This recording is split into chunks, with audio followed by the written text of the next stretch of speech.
Neste ano, o único filme nacional a representar o Brasil em Cannes, cidade francesa famosa por seus festivais, é a obra chamada Medusa, um misto de terror e distopia que tem como pano de fundo uma sociedade brasileira machista, patriarcal e terrivelmente evangélica, que persegue mulheres que usufruem de sua liberdade sexual. No filme, a personagem principal, Mari Oliveira, jovem evangélica recatada e do lar, acabará por sofrer nas mãos perseguidoras de suas terríveis colegas de igreja. Nossa, que trama quebradora de padrões, você não acha? A propósito, você já me segue aqui no canal? Se ainda não segue, e se você curte o meu trabalho, clique aí embaixo em se inscrever e deixe também o seu like e o seu comentário neste vídeo, porque isso me ajuda bastante. E você sabe, a plataforma não gosta muito desse tipo de conteúdo. Ah, me siga também no Instagram, @quintaessência, porque eu sempre posto coisas diferentes por lá também. Em primeiro lugar, precisamos deixar claro que, embora uma visão superficial dessa notícia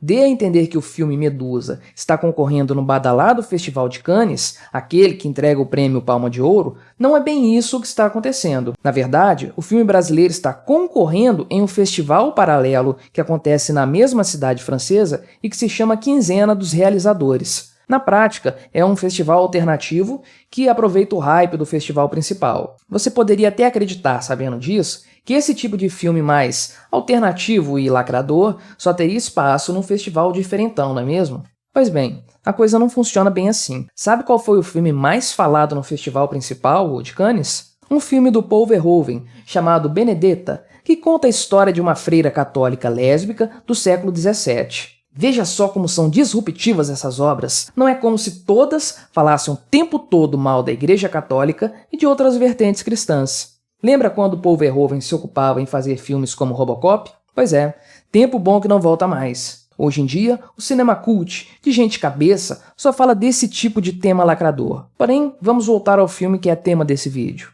A realizadora, chamada Anita Rocha da Silveira, tem apenas 36 anos. Portanto, podemos falar sem medo de errar que ela é um excelente exemplar da geração lacradora, não um dos artistas globais mais velhos que mudaram sua pegada ao longo da vida. Ai, gorda! Tá comendo muita batata frita, Renata? Mas sim, uma pessoa que já nasceu nesse universo paralelo da classe artística, totalmente descolada da realidade dos brasileiros, mas que ainda assim insiste em querer posar de socialmente responsável.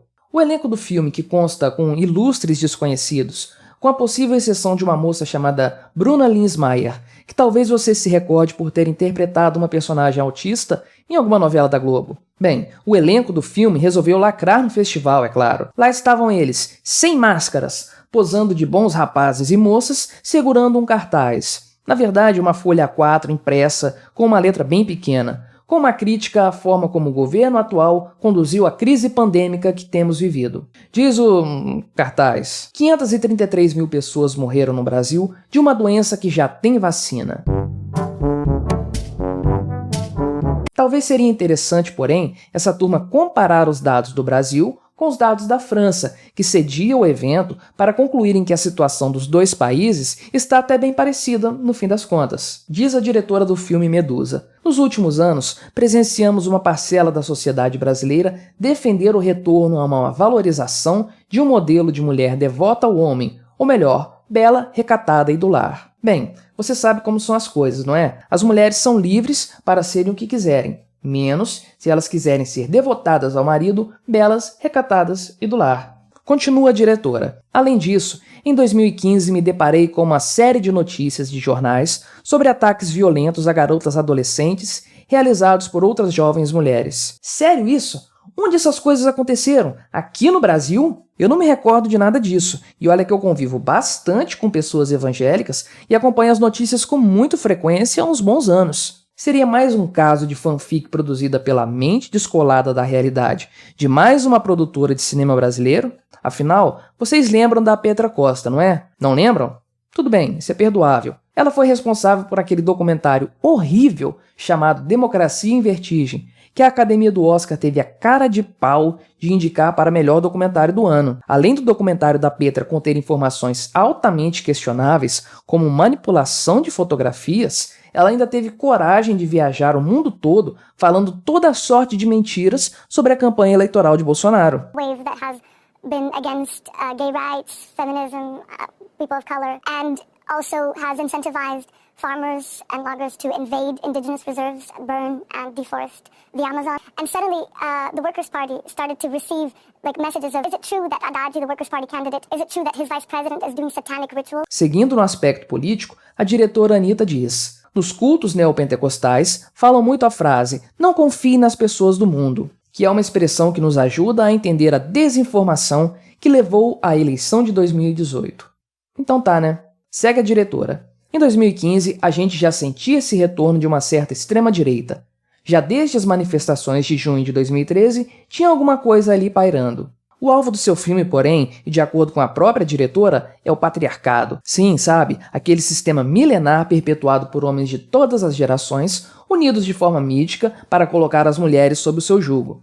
Pois é contra isso que o filme se coloca. Nas palavras da diretora, o machismo estrutural já está aí desde sei lá quando, impregnado em nós, e o seu filme seria, portanto, um berro contra o patriarcado. Um conselho: não perca o seu tempo assistindo o filme, porque eu não farei isso. Mas se quiser matar uma sórdida curiosidade que você tenha a esse respeito, assista ao trailer, disponível aqui no YouTube, e tire suas próprias conclusões. Não é de hoje que o cinema brasileiro tem se tornado uma fábrica de lacração, além de ser quase que quimicamente dependente de dinheiro público para ser realizado. E você pode ver mais a minha opinião sobre isso no meu vídeo. O cinema nacional é mais uma das indústrias protegidas pela mão pesada do Estado.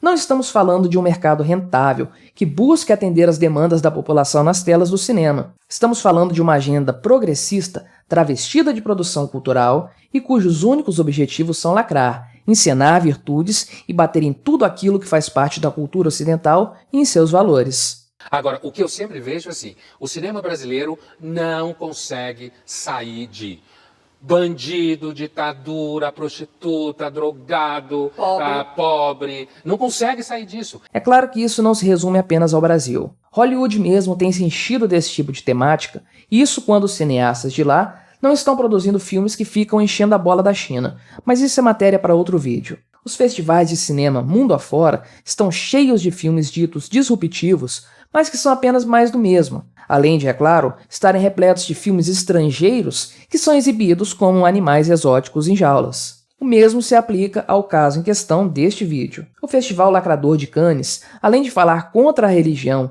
e encher seus filmes de personagens homossexuais, como se isso hoje em dia fosse um grande choque para quem quer que seja, também vai falar, é claro, do aborto. Neste caso, com um filme iraniano do qual você nunca ouviu falar e que certamente você nunca vai assistir. O caso brasileiro, porém, é mais emblemático por um simples motivo. Ele consegue ser ainda pior do que o cinema lacrador estrangeiro. Além de termos uma temática rasa e patética do ponto de vista do significado, ainda temos produções de baixa qualidade, com atores que deixam muito a desejar, embalados por fotografia e trilhas sonoras, que são, no geral, rasteiras. É um cinema fraco, de qualidade quase amadora e que, para piorar, só fala de coisas chatas e mais do que batidas. O cinema brasileiro é o mais do mesmo. O mesmo tema lacrador, tratado da mesma forma precária de sempre. Acontece é que a atitude da gente que está envolvida com essa produção artística é extremamente pedante. Além de se considerarem muito mais inteligentes do que a maioria dos brasileiros,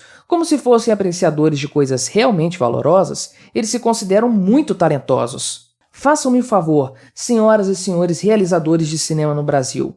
Reconheço a precariedade de seus trabalhos e o fato mais do que óbvio de que toda a lacração que vocês fazem não é uma preocupação real com a sociedade brasileira, e sim pura e simples encenação de virtude. Bater no cristianismo é fácil. O cinema faz isso desde os anos 50 e 60, sem o menor problema, sem qualquer constrangimento. Isso não é ser disruptivo, isso não é ser contra a cultura. Atacar o patriarcado, a sociedade machista em que vivemos, a família tradicional, bem, o cinema faz isso, se bobear, desde a época dos irmãos Lumière. Não há qualquer novidade aí. É mais do mesmo. É o cinema cabeça fazendo o que sempre faz. Filmecos para um punhado de intelectuais que vão receber uma tonelada de prêmios desconhecidos e que nunca serão vistos pelo público em geral. É um cinema elitista para gente boba que se acha diferente e mais inteligente. Os realizadores de cinema cabeça se tornaram uma paródia de si próprios. Eles não são inovadores, apenas seguem uma cartilha, uma listinha de clichês lacradores que precisam enfiar nos seus trabalhos. Se ainda houvesse qualquer sutileza, qualquer tentativa de passar uma mensagem nas entrelinhas, mas a coisa toda é muito descarada, muito evidente. Os filmes dessa gente se tornaram pura propaganda progressista. Hoje, os filmes lacradores podem ser considerados qualquer coisa, menos arte de verdade.